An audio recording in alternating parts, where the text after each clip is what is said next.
Have you ever been to an Indian reservation? If you have, you probably saw serious poverty and alcoholism and drug abuse.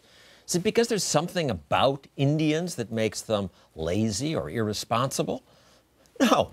When Indians own their own land, they do about as well as other Americans. Manny Jules wants to see more of that. He was chief of the Kamloops Indian Band in Canada for 16 years. Manny, why are so many Indians so poor? Well, first of all, John, nobody chooses poverty. One of the things that's happened is we've been legislated out of the economy by the federal governments, both in the United States and Canada. What do you mean they've been taking care of you? That sounds like the best deal. By taking care of us, that means providing social welfare programs. The only way to break the cycle of poverty, I believe, is by the recognition that every other Canadian and American takes for granted, and that's real property rights. So in Canada, as in much of the U.S., reserves are owned by the government. Yes. So the Indian has some piece of paper that says, this is my lot. But underlying that title is the fact that in Canada, the federal government owns the land. So you can't borrow against it. You can't borrow, you can't get a mortgage, you can't be bonded. There's nothing that you can have that'll allow you to be able to go to the bank on your own without the minister co-signing that loan. Let's bring another guest from PERC, economist Terry Anderson, into this. Terry, you find Indians do much better when they own their own land. Yes, John. I first got interested in this subject in 1976 when I visited a member of the Flathead Indian Reservation. And while visiting his house, I noted just how well off he was. He was not in poverty, and I asked, how do you explain this? And I'll never forget him leaning across the table, resting his chin on his hand and elbow, saying, I own this place.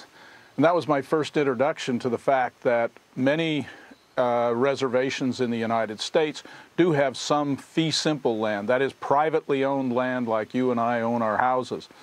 And the Indians that have privately owned land do much, much better. Their land is way more productive than the land that is overseen by the federal government, held in trust. 40 to 90% more productive, you've found. Yes, the statistics are just astounding. I've done a lot of gathering of those data, and they show that, that fee simple lands are anywhere from 40 to 90% more productive than the lands held in trust. And as Manny said, these Indians who have their land under the trusteeship of the federal government can't borrow against them. They are really locked into a poverty cycle as a result. It is pretty amazing that no group has been more taken care of by big government than the Indians, and no group in America has done worse. Fundamentally, the root of the problem is the fact that we don't have the same property rights as others take for granted. And that has to fundamentally change. We have to be able to recognize the collective ownership by the tribe or the band and free the imagination of the individual entrepreneur. We've had economies that went back many, many millennia and were successful until 1492. And Terry, you found that Indians had a form of property rights before white settlers came here and messed that up. Before contact with whites, Indians were very much aware of markets and trading and property rights. Some Indians actually owned the salmon streams. They managed those streams so that they let the larger salmon go up to spawn. And the result is that even today, those streams have larger salmon than the streams that were held in commons, owned by everyone and hence managed by no one. The clan, not an individual Indian, but a clan would own the stream. And why today would they still have more salmon? That just goes back to what was superior management over a century ago.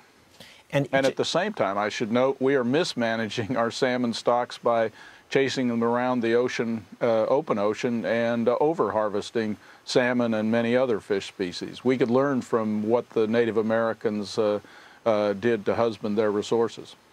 And you say you can see the private property difference just by driving through some Indian land. Oh, it's fascinating to drive through a reservation in the West. Recently, I drove through the Crow Indian Reservation in south central Montana, and when you would come to a fence line and on one side see overgrazing, a few scrawny cattle, maybe a house, and if so, not a very livable house. Right next door, you would see cultivated fields, irrigation systems, beautiful barn, home, and so on. And you don't even need to look at the property records to know that the productive one is held in private and the other one is held in common, in trust by the federal government. Indians on both sides of the road, but private property on one. And you can even see it from the Google Maps, the difference. You can see it from the Google Maps. It's fascinating to just Google a reservation, the Blackfeet Reservation, the Crow Reservation. Here's Blackfeet. There's not much development, very few farms. Here's one where they have private property rights. You can see the same thing on Manny's reserves, where they have managed to develop an industrial park. They're creating jobs, creating wealth, and at least getting 1 foot up the ladder out of poverty. Manny, I'll give you the last word on this. Yeah, well, what we have to do is reverse 500 years of colonization, put First Nations, Indian tribes in the driver's seat. We can be successful where the federal and governments in both countries have failed. And the only way that that